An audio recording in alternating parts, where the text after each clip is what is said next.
Hello, everybody. This is Doruk. This episode is brought to you by PitchView. I already shared an introduction about you in the description and in the details. But if you'd like to explain in your own words what you do, that would be awesome. In my own words, so I'm the capability building manager for Novartis Romania, and basically that's a fancy way of saying that I'm the guy who is trying to make sure that all of our sales capabilities and leadership capabilities within the team are best in class. So basically, day in and out, I am the one who's supporting the people in building their leadership and their sales skills.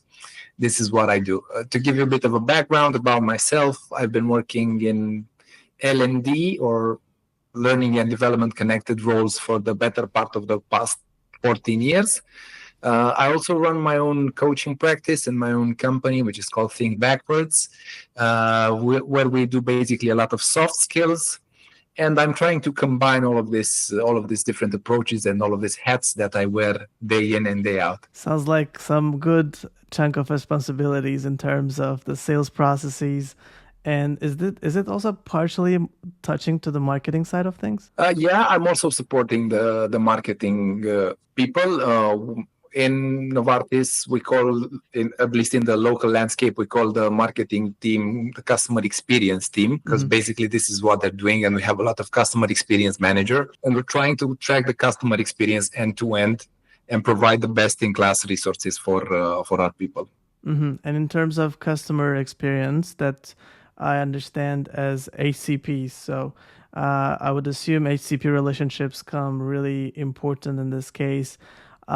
Maybe in your experience so far, as we are in the beginning of 2025, how do you see maybe recent insights and maybe some surprising facts that you've seen so far? I think this is very market specific, and it's hard to draw some conclusions that apply globally or universally or even at the region level. Because the challenges that we have are very different from one country to another, from one geography to the other. Taking into consideration the market specifics, I do see some trends. And in Novartis, at least, I cannot talk on behalf of the entire market, but I can talk on behalf of what we're trying to do and achieve. What we're trying to do is look at the customer experience end to end, not only from the perspective of the interaction with the HCP, but when it comes to the entire patient journey, that's what we're looking at when we're talking about the customer experience. And we're really there to support patients and to make sure that they have access to the best treatment in the easiest way possible. Mm-hmm.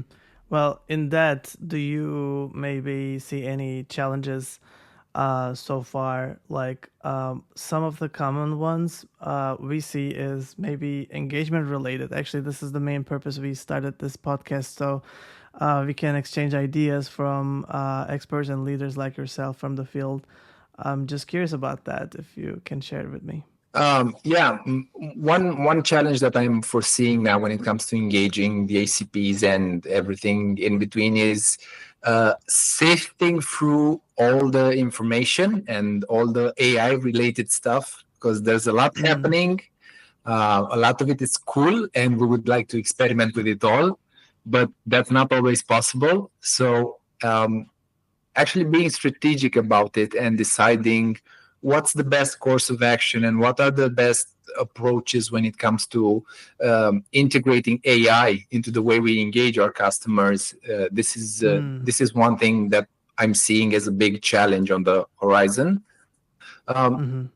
Related to this one, we also have internal adoption, and as human beings, we're not so much big fans of change.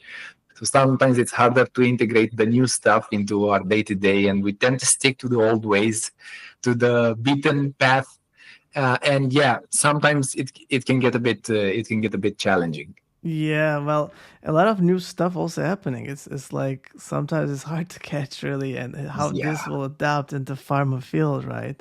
Yeah. Have you seen any maybe new use cases around that? There are so many. I don't know where to start. So one thing that really comes to mind is I'm seeing a lot of RPA integrations with AI in the way that CRMs handle either the scheduling of field visits or how they think of events in this perspective. So there's a lot of integration happening that I'm really amazed to see. And also in the generative AI landscape, I'm seeing it being used more and more. I've been using it heavily in what I'm doing in supporting people in learning, and I'm seeing it being more adopted into marketing as well. So we would see maybe like one trend seems like with the technology moving towards and improving, maybe possibly to see field sales reps also having more of also like marketing hat as well, if you will. This is just as we speak, like I also thought about it and I've been thinking about it in across all the fields, by the way. It's not only pharma. Salespeople now are kind of pushed to understand marketing and do marketing activities as well. How do you see that in pharma? I think it's happening in pharma too, and I think it's been more present in pharma than in other industries previously. Look, let's be honest. One of the most important points of contact with the customer is the medical rep. And in multiple contexts, he's the single most reliant point of contact. And if I'm looking at other roles that are not pharma specific, everyone is using their LinkedIn to promote what they're doing and to promote the company, to promote themselves, to promote the brand, to promote the product. When it comes to pharma, we don't have that liberty as much, and we can't talk so openly to the broader population about the product specifics. Or there are a lot of restrictions, as you probably know, depending on different countries. There are a lot of restrictions about what you can and cannot say to the general population and what you can say to the HCPs. But what I'm seeing more is this trend of people becoming brand ambassadors and taking more of a marketing role in that way. Not necessarily communicating about it, but creating awareness maybe about the disease, focusing more on other elements that they can talk about and they can share. And yeah, I do see this trend happening more and more. And I think it's really intertwined because for a lot of time, the marketing and sales function, they kind of been competing in a way. And throughout the past 10 years or so, let's say, I noticed that there was this trend where the focus moved more on collaboration rather than proving who's better at increasing the sales numbers or providing more customers or getting leads or whatever the case might be. So I'm really happy to see this integration and this collaboration. I have this definition regarding business. I think there are leaders and there are winners. And the leaders are the one who bring people together to collaborate, whilst the winners are the one who try to get the best outcome for themselves, their department, their company, their brand, whatever the case might be. So what I'm starting to see recently is a shift. While I've been seeing and I've been growing up in the business with a lot of leaders, now I'm starting to see a transition more towards winning, which can burn some bridges. And it's not bad to win from time to time, but there's always a loser when someone wins. So I'm really keen in getting people to collaborate, regarding if we're talking about the sales and marketing team or other teams within the company. I think we need to build more bridges of communication, especially, and really focusing on driving the business in a collaborative way. I don't know if it's a stage, if it's a phase, or if winning automatically makes you a better leader. I do believe it's quite the opposite, and sometimes winning makes you more self-reliant on an individual scale rather than thinking more broadly. And I was really happy to see that. I don't know if this happened to you, but there were 2 times in my career when I've joined the company and I had this feeling like okay, this is home. I do belong here. Yeah. And Novartis is one of those companies because I was really happy to see when I joined that besides the excellence that we strive to achieve in everything, regardless if it's the innovative medicine that we're producing or the interactions that we have or everything that we do, there really is a culture of collaboration and support. And Mm. I was really happy to find that. And you don't find it as often as you would think, or at least I didn't find it as often as I would have liked in previous instances or previous interactions that I had with other employers or other industries. Yeah, I had an experience actually about that. I was told to compete with other sales members. I was early in my career, and I had other sales members like me, and we had to compete. And I was feeling like, aren't we as a team, as a company, supposed to collaborate and get things to the next stage together? Or am I just going to compete with them all the time?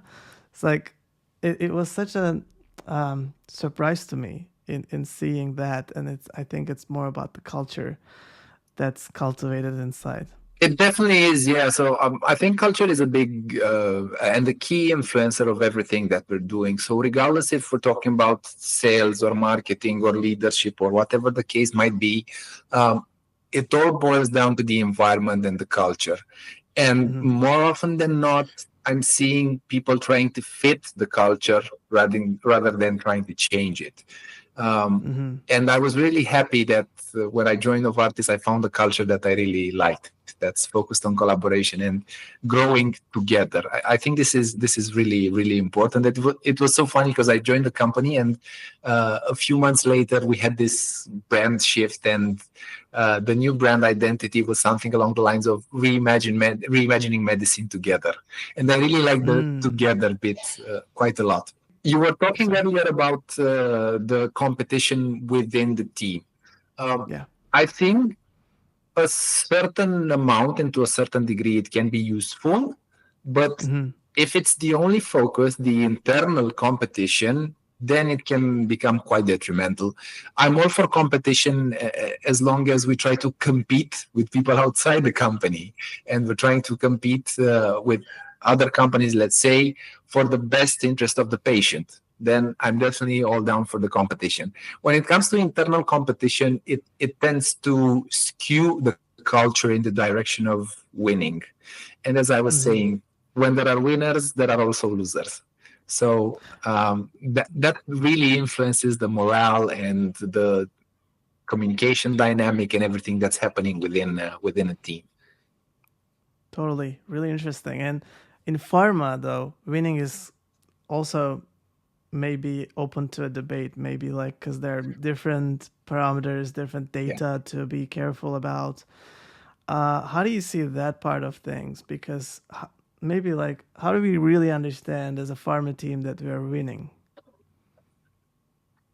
Um, for me personally, is the number of patients that we're able to help, and it's as Mm. simple as metric as that. And of course, we can talk about the numbers connected with the number of patients and everything else. But uh, if you boil it down to what's our purpose, what's our true meaning, and I think that our true meaning is to help people to save their lives or to improve their condition if we're not talking about saving their lives. But definitely that's the main goal or the main takeaway or the main thing that really drives me. And um, I'm a big fan of the industry in the sense that uh, I think that if you are ever to be able to be be able to motivate yourself, you really need to have this sense of meaning and purpose connected to what you're doing. And pharma Mm. is one of the industry where that sense of purpose and meaning is kind of built in by the fact that you literally save people's lives. So yeah, the most important metric for me is the number of patients that we're able to help with products or services that the company is providing. Yeah. And so it's actually then the patience of your customers in a way. So it's a kind of a complex relationship. It is, but at the end of the day, we get to interact with HCPs. And one thing that we have in common with the HCPs is the well being of the patient. This is the main thing that drives both the HCP and I would like to think that most of the people in the pharma industry. And this is why it's so important for me to make sure that this is my main focus. How do we make sure that through the HCPs that we're interacting with, we're able to reach as many patients as possible and give them a fighting chance when it's the case, or improve their lives, or literally save their lives. And in that, I believe then, so the communication with HCPs are super important. The engagement, how do you share the relevant information? So I would assume that your approach, combining with the relationship with the company, so that you have trust and good relationship with HCPs, as well as the medicine information and providing those to the HCPs is important. Of course, yeah. How do you today make sure that you provide those important components through also thinking about the fact that the digital improvement and the digitalization, personalization is becoming some of the top priorities for many today? So there are a lot of things that we're doing in Novartis. So for instance, besides the fact that we have a whole team supporting the digital engagement aspect, we have a lot of omni-channel engagement managers and people creating digital content, and people from the medical team who are making sure that we're providing the right information regarding studies or products or whatever the case might be. There's a whole team involved in making sure that we're using this digital resource to the best of our ability. And from simple things as orchestrating a call and making sure that after every call we try to deliver a specific message that's relevant and in the best interest of the patient and the HCP. We do a follow-up rep-triggered email, or we try to connect the multiple digital engagement channels that we have available. Regardless if it's an internal platform where we try to bring HCPs, where we communicate consistently about new studies or new outcomes or everything that's happening in between. So there's a huge emphasis on this, and I think it's in the entire pharma industry.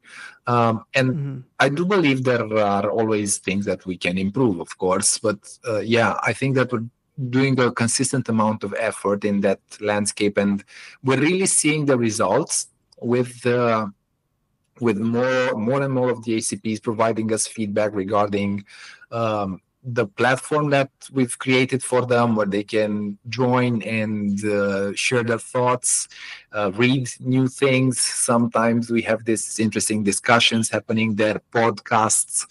We're using all sorts of channels and digital mediums to make sure that the right information gets transmitted through the right channel in the right amount to the right HCP. So we're trying to be as fit for purpose as possible. So is it part of it? I believe then it is HCP portals to share information, and emailing, maybe also messaging. Is messaging a part of it for? Not as much. We use it, but not to too high of a degree. As you probably know, in EU, there are a lot of GDPR constraints. You need to have the accord of all the HCPs in order to communicate with them on each of the specific channels. Where we have that accord, we might be using messaging, but it's not an official, we don't consider it an official channel of engaging the customers directly. The reason I was asking that, because there is seemingly also different group of HCPs they prefer different types of methods to be engaged. Some prefer more emailing, I guess. Some more towards like maybe open to digital experiences. And I was curious about your experience in that. So I noticed this trend that because during the pandemic, there was a lack of face-to-face, there was this sort of a rebound effect when we came out of the pandemic and everything was settled, like in 2023 and 2024. There was a huge emphasis on face-to-face, getting more time with the customer, larger events, spending more time face-to-face in all the ways possible. What I'm seeing differently now is that things are starting to settle a bit, and it's like a pendulum swing. We went full into online, then we try to go full into face-to-face. And what I'm really noticing is that there are a lot more hybrid events, or at least hybrid participation in events. And this is really nice to see that we're keeping some of the useful things that we've got during the pandemics. And I remember I was working in a different pharma industry more than 10 years ago, and it was the early days of using webinars during events and transmitting the event digitally, and everybody was looking weird. Why are you doing this? Why are you trying to transmit it online? And now sometimes ACPs are asking us, can we get a link? I don't think I'll be able to make it to the event, but can I get a link to connect? Because I noticed there are amazing speakers and I would like to find out more. So yeah, if we're talking about this sort of a trend, when it comes to looking at it from the perspective of, do they rather prefer digital engagement as in emails and asynchronous interactions? I think there's a lot of variation in there. First of all, because it depends on the ACP's availability and how much time do they have. And I think, again, that's very therapeutic area specific. If we're talking about the Romanian market, like in cardiology and oncology, it's really hard to get some time with the ACP because they're really swamped. They have huge numbers of patients, and we're fighting for every second to get a meaningful interaction with the ACPs. A lot of information. Sorry to cut you off, but also a lot of information to share with them, right? Because cardiology, oncology, these are like the medicine also has so many details, and there are so many things happening at the same time. Like there's new drugs, new technologies, new things, new studies that have been published. There's always this constant need for update and this constant need for interaction. So we're trying to do our best to cover all the significant channels where we know that ACPs are being present. And when it comes to communication, I'm a big believer in this. I think that you need to communicate where your audience is. And I'm seeing a lot of companies trying to communicate. They've built this new shiny platform and they want to bring people in there. They want people to use it. And yeah, I'm sure it's a great platform and I'm sure it's really nice and they spent a lot of money to build it. But the fact that I have to click 3 extra times will make it less likely for me to engage with that platform. So if you can ensure that it's a seamless transition, or it's something that either is a place that I'm already visiting or seems like a place that I'm already spending time on, then you can have some sort of a meaningful interaction in the sense of getting more people there. If it's something completely different and not user-friendly, then it will probably not be the most used platform out there. So yeah, there are a lot of variations here too, and it depends from one person to another regarding how much availability they have, how interested they are in exploring the topic that you're communicating about. This is another thing. The content needs to be relevant. And what I really love about Novartis is that most of our communication is patient-focused. Patient-focused, and not about the product or, I don't know, the benefits of the product, because we already know that we have great products and our HCPs know that too. So what we're trying to do is to make sure that we put the emphasis on the patient and how we can help said patient. That's awesome. That there's this fulfilling side of the things, I believe, doing this. So As I it's was gonna be saying, really built-in meaning, built-in sense of purpose. that's super important. And so for when it comes to, especially now that you mentioned this is super interesting to me, like oncology, cardiology, rare diseases, a lot of things happening all the time. It's got to be seamless for them, rather than multiple clicks, because their time is really limited as well. So then they can have some important information, and even better if it's personalized for them, based on the conversation with the salesperson from the field. And this is where we see the trend actually starting from Germany to spreading out, is to use a platform where they can just seamlessly click on and see everything personalized, and these can be managed by the salespeople. We see that shift happening is kind of like an overall improvement in a way. I'm just curious, how do you see it throughout? Maybe different regions may have different experiences. So, in your experience so far, do you see that personalization is becoming as a top priority, one of the top priorities, maybe also for the engagement with HCPs? Oh, definitely, definitely, yeah. And I think this is a big thing in everywhere, basically. What we're trying to do is to make sure that we make the journey as seamless as possible. I'm a big believer in user of behavioral economics, and there's this famous book written by Dan Ariely, Predictably Irrational. And basically, that was where I first interacted with the idea of friction and fuel, which is this really nice metaphor that Dan Ariely is using for engagement with the system. So we have two things. We have friction and fuel. Friction is how easy or hard it is for me to use a system, and fuel is the motivation. The thing about motivation is that it fluctuates. It's not always consistent. It's not always up here. So to give you a simple example, if I'm trying to lose weight, it's right past New Year's Eve. It's 13th of January. Blue Monday is coming in on us next week. We'll all drop our New Year's Eve resolutions, and we're trying to lose weight.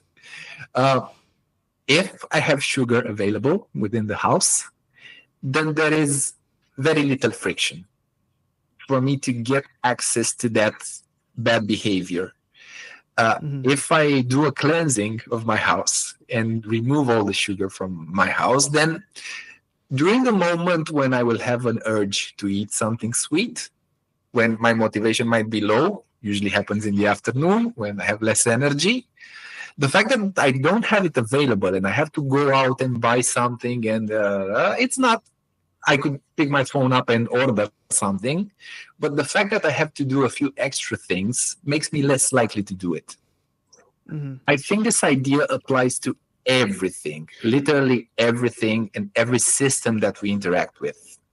That's why Instagram, Facebook, TikTok, or whatever are used by so many people, because it's really easy to access it. You just touch your phone, and it's something very simple. You have an app, you click it, and then you have all of the content available there. And of course, if you want to search and narrow it down and look at someone's specific profile, you can do that too. But in order to access the platform and to get content that is relevant for you based on the algorithm, of course, you don't have to put in a lot of effort. And I think the more we use this idea of creating this seamless, easy to use kind of interaction where I get personalized content, the more likely it is to have a positive experience for the HCPs. And I can extrapolate that even further, because we can create this sort of a platform for the patients also, for patient organizations, for everyone else involved in this entire ecosystem, not just the HCPs. But yeah, I do believe we can do a better job, and I'm seeing a lot of companies making strides in this direction. So This is one thing that we're trying to do with personalizing based on the interaction. So we had this idea. Let's say that during a 3-month cycle, you visit an ACP 8 times, just to give you a random number. For each visit, it would be a nice idea to have a very specific message that you want to talk about, so you can later do a follow-up based on that. So this is kind of the content that gets generated in this platform that you would be describing automatically. But besides that, we also have reactive content. So I come to this visit, I'm trying to talk to you, and I'm talking about XYZ. But during the conversation, there's a new topic that pops up. And regarding that topic, it would be really great if I could, in this platform that we were mentioning earlier, be able to integrate reactive content. So this is the dream right now. I don't know if there's any platform that can do this. There are some close. You guys are one of them, but it's not fully integrated in a way that there's room for improvement. This is what I'm trying to say. Yeah, well, it's really interesting concept, reactive content. So it would we say if a video, let's say if I had a conversation with an ACP as a salesperson and I wanted to highlight some document, maybe something we have in our repository that's approved in our system, or maybe a video message that I want to share with the HCP, is it considered as a reactive content? Yes, that's considered as reactive content, but try to think of it from this lens. So we have a conversation. I have this plan, this schedule. I know that following the visit, I will send the rep triggered email or send you a video or maybe a clip from a podcast or something like that. But there's a topic that pops up into the conversation. So for instance, I do know as a rep and as a medical team, when I'm having conversation with ACPs, there's a list of 50 possible topics, 100 topics. I don't know how many specific things and issues we can talk about. Of course, it would be a good idea to have them available somehow in the background. And if we have a conversation about that, for the rep to make that content visible for the ACP. This is what I mean by reactive content. Because you don't have to create the content spontaneously. The content is there. You just make it available when it becomes relevant. So all of a sudden, HCP, you're able to give the relevant information to the relevant customer almost instantly. Okay, that's actually interesting because our platform also does that. I don't want to mention too much about our platform here, but that would be really cool if we did some pilot process with your team, perhaps if that's a priority. That would be really cool. This is excluded. This is going to be excluded in the podcast. Yeah. That's really cool. Okay, so so one of the also trends, I think these are some of my last questions, which is that one of the trends and importance is to see the insights of HCPs. We see that it's an important aspect of have measurable data and plus some field experience from interactions or maybe from events as well. How do you see this from looking at the perspective of what you do specifically? It would be so valuable to hear from you that how we can make sure that we are getting the right insights from HCPs. I noticed that whenever we're reaching out to HCPs and we ask for feedback through digital means, if you have a good relationship with the ACP, it's basically a beauty contest. And everyone is amazing and they're doing a great job and they're fantastic and the relationship with the ACP is stellar. Now, the thing about that is that it's not always the most relevant information.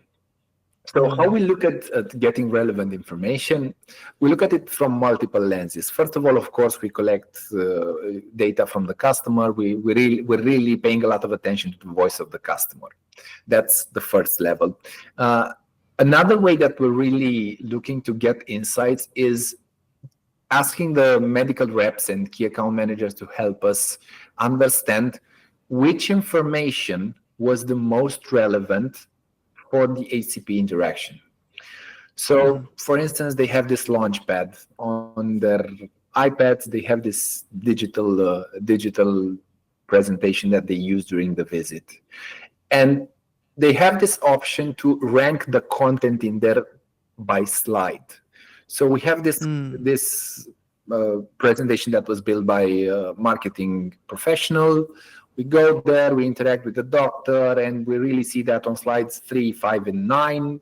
We spent a lot of time, we get a lot of positive feedback. Maybe there's some interesting graphs, maybe there's some relevant medical information in there that's not as well known or something like that. So they have the opportunity to rank each of the pieces of content individually, not the presentation as a whole. And that really serves us as a qualitative information in building future interactions or building future materials or building whatever we're trying to build for the HCPs. But that's where you really need to have a really good and close connection between whoever is doing the measuring, the excellence in execution. In Novartis, we call it business excellence in execution, and the sales team, because it depends on each individual member from the sales team. Because if they don't take the time after an interaction to say, okay, I used slide number 3 in today's interaction and it was really relevant information, we can get that kind of insight. We can get that kind of information. So it's a bit of the blind leading the blind. We just make decision based on the masses, based on information that we're collecting online. And I'm not saying it's a bad thing or that we shouldn't measure, but we should always take a second step into getting multiple points of interaction. The more points of interaction and the more data points you have, the more likely it is that you have the right data. And if you only use one data point, then you're going to go into this confirmation bias sort of thing where you have this idea, and as soon as you have that idea in your mind, you're like, oh no, this is the truth, the whole truth, and nothing but the truth. So my mind will only start to see evidence that points in that direction. A good example here was that soon after the pandemic ended and that I was mentioning this pendulum swing towards face-to-face, everybody was like, no, DCPs don't want any digital interaction. And I was like, okay, that might be an interesting idea, but let's have a different conversation with them. Let's talk with them again. Maybe do some focus groups or get some specific insights from them. Creating interviews. One thing that we're doing right now with the oncology team that I really like is that we're trying to map this whole patient journey. And we've been doing a lot of interviews with multiple points of interaction for the patient in this entire patient journey to see what it's like for the patient. Because we have this idea that, oh, you go to the oncologist and you have this interaction and then you go there and do this and that. But it was really nice to see when we ran these interviews that the story or the idea that we had is sometimes slightly and sometimes very different from the reality. And it's really helpful to have this sort of a more human and involved approach to what we're doing. So multiple perspectives, and once you have all those data, and then it's really to see all those points and then create insights off of that. Of course, because there are a lot of companies that sell data and there are a lot of companies that collect data. But what I'm seeing missing sometimes is this idea of getting the right insight from that data. Because I can look at data and come up with 100 million different insights, but they need to be the right insights. And that rarely happens when only one person looks at the data. You need to have multiple perspectives. And as I was saying earlier, we need to collaborate in building this together. So understanding where it makes sense that we make an investment in order to reach and help as many patients as possible. Yeah. Well, again, why you do that is the most important Yeah. part, and that's we see it has a great impact on motivation as a company culture as well. It's I'm just curious, like when you look at different types of data, if it comes to mind, is there any like top data points that are important? So you mentioned about HCPs, how much time they spend on what material, or maybe even if it's a presentation on what page of a material, or maybe if they, for example, if they visit an HCP portal, or if they do, how many times. So these kind of data points, do you see that like there are some top, I don't know, 3 priorities in those? Look, for me, the most important is time spent engaged with the content. So if it's an ACP portal, how much time do they spend on the portal? And if I can get that sort of insight, what are the individual pieces of content that they engage with? It's like, I don't know if you use TikTok, but if you post any content on TikTok, you can literally go in there and see how many people engage with your content, how many of them engage with it because they were just browsing and it accidentally popped into their feed, and how many watch it, and you can see an average. And I think those What are percentage is being watched? percentages being watched. Yeah, exactly. So I think when it comes to content and content creation, in order to get relevant insights, you need to look at the pieces of content that people spend time on. Because I don't really care if they join the platform because I sent an email and they clicked and they joined the platform, and because it was complicated and didn't get the data that they wanted and they left like instantly. Changing the topic a bit, I remember I was in a different organization, and when we were looking at L&D related KPIs and measurements, we were measuring how many people access a specific piece of digital content, like an e-learning. And when I joined the company, they were like, okay, this is a very important KPI. We need that number to be as large as possible. And I was like, why? It's not relevant. Why don't we measure how many people finish that piece of content, which is a lot more relevant than clicking on it? Of course, you can get some insight from the fact that people click it and they don't engage with it. That's an insight too, because there might be something that you need to look at that very specific piece of content. But yeah, I'm really keen and interested to find, to the smallest level of granularity possible, what are the relevant pieces of information, pieces of content that people engage with. I remember when I started to post things on LinkedIn, I was so happy that I'm getting a lot of reactions. I think that was the term. And it, because I was used to reactions, not reactions, impressions. And I was like, oh my God, so many people are interacting with my content. And then I was clicking on the post and we would see like 2 likes. And I was like, but there were 2,000 interactions. Basically, understanding that an interaction is just people seeing the content, not engaging with it necessarily, which can be a very different thing. So, impression versus interaction. So exactly. A lot of people can see it, and sometimes companies tend to see that as a success metric, and like also we see that in like emailing, for example, like how many people clicked on the email. It's just one data, and it's not that important actually. But how much time did they spend? I don't know. You send them an email that gets them to a landing page. How much time did they actually spend on that landing page rather than just clicking on the link? And of course, sometimes we use these vanity metrics and we're like, oh, look how many people clicked on my email. And that's one part of the equation. But if you really want to do something that's meaningful, that provides value, first of all, for the ACPs, and of course, secondarily for the patient, you really need to make sure that you provide the right access to the right tools and the relevant content. And the best way to see if a content is relevant is to look at, do people engage with this content or not? Yeah, makes a lot of sense, really. Yeah. And speaking about these aspects, I'm curious about what you think will be the future in pharma companies. Maybe that would be valuable to hear from you, from your own perspective. Like, what do you see that's coming next, maybe with all these technology and capabilities that we will have?